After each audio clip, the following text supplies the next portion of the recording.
So have you ever wondered what the big deal is with ISO? Photographers are always talking about it, and people are always talking about the ISO that they took a picture at, or when you're in an art gallery looking at photography, you might be seeing little notes underneath the photographs that sometimes say a speed, like 100 or 200. Sometimes you'll see 400 or 800, and even very rarely you'll see numbers like 1600 or maybe even 3200. And a lot of advertisers or a lot of companies are advertising these higher speeds as well on cameras these days. And a lot of times you kind of look at that and think, okay, well, what does that mean?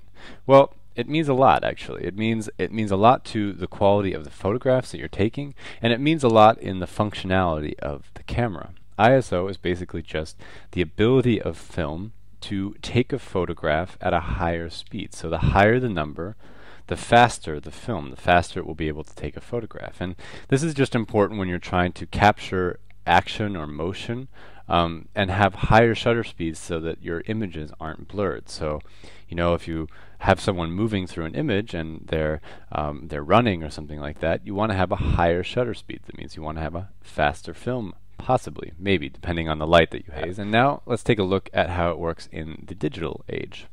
So now you have a digital sensor. It looks something like this in the back of your camera, and your lens is maybe up here somewhere. And you've got this little cube, and it's attached to a battery here, and we'll put little terminals on the battery. And your images are basically just made by light coming flying in. We'll put a couple different types of light coming in, maybe some red light coming in and some yellow light coming in. So all this light is coming in and it's falling on this light sensitive sensor. And the sensor is basically the opposite of a screen on a camera, or on a computer or something like that. It's little points, little pixels that are sensitive to the light, and instead of kicking out the light, so you're seeing it's, instead of like projecting it, it's accepting it. It's sort of like sucking it in and turning it into a file, and then sending it off to your SD card to say, oh, boo, here's a picture of my dog. And all of this is created by sending electricity through this sensor. So the sensor is getting some electricity, and the electricity is set at a certain amount for each ISO. So most sensors have a default ISO of around 200, something like that. So they say, okay, this is the amount of light, this is the amount of electricity that we send through, and each sensor is designed to be about ISO 200. That's where they're built to be about as sensitive as ISO 200. But if you want to move up and say you want to, I don't know, maybe you want 400, ISO 400 has another speed. So they add a little bit more juice to it to make it 400. So if they add the 200 speed and then they add a little bit more electricity, and what the resulting file is then ISO 200. And maybe you want ISO 800, and then it sends a lot more energy in, and it sees something, oh, okay, that's an 800 ISO image, and the information comes out. So it's basically an analog digital surface that you're just pumping more electricity into it, gives you a higher ISO.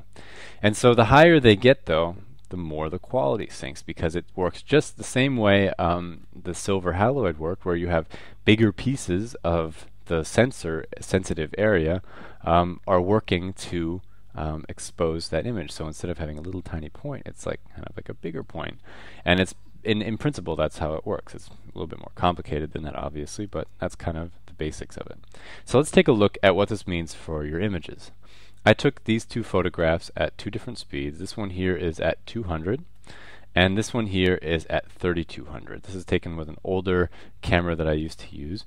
And you can see just from this image, and I'm not sure if you can see this on YouTube, especially if you're watching this really small, but there's a pretty major difference here in the black right here. The quality of this black is very different. You can see it kind of looks speckled over here, and over here it doesn't. You'll also notice here, especially important, the orange in the little eyes of these are our robot pepper and salt shakers at my apartment, by the way.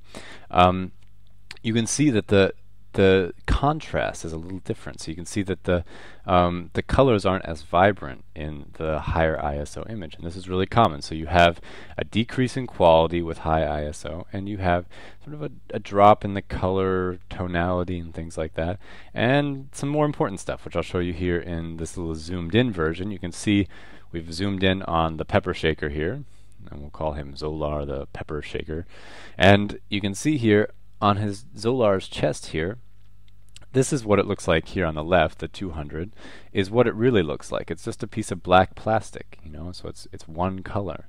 But if you look at it on the 1600, or the 3200, I keep making this mistake, the 3200, you can see that it's like little flecks of blue and red, and sort of it just kind of looks a lot different. The quality isn't the same, and it's not as good. And so you can see that everywhere, though, too. It's not just there. It's, you know, you can see it here, and you can see it here, and you can see it especially in the orange, the color of the orange.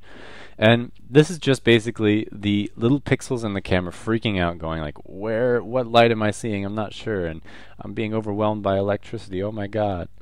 So when you take an even closer look, you can really see how this works. And I think this is probably one of my favorite slides in the whole lesson. You can see how ISO works, actually, just by looking at the image. You can see here that each individual pixel is saying, oop, I see gray, or I see brown, or I see sort of brown-yellow, or I see black, or sort of red-black. You can see what each pixel is saying. But if you look over here, you can see like this pixel's like, hey, I'm not sure what I'm seeing. What are you seeing? And then they're kind of grouping together as buddies and saying like, ooh, we see gray, or we see black, or we see black, or we see gray, or this kind of brown color. So you can see them all working together. And the result of that is that there's a decrease in quality. I think one really good example is you can see here this sort of crease in Zolar's head. It's a place where the mold sort of made like a sort of a little crack, and you can see that in the ISO 200 image, but you can't see it here in the 32. And I didn't change the focus or the f-stop or anything. It was all the same, just different ISO and a different shutter speed, obviously, to make up for it.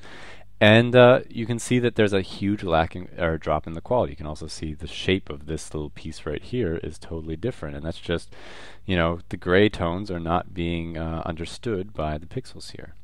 And here's a great example of grain. This is grain that I made a little example for you guys to sort of show how really, really grainy things can get if you're shooting in really low light. This was like a friend holding a really small flashlight over this bench. And you can see here that it's just like, I mean, the camera has no idea what to do. You can see it's just, over here it's black, but it's just being like, I think I see blue or red, or I don't know, I see something. And you can see that the camera really does not know what to do.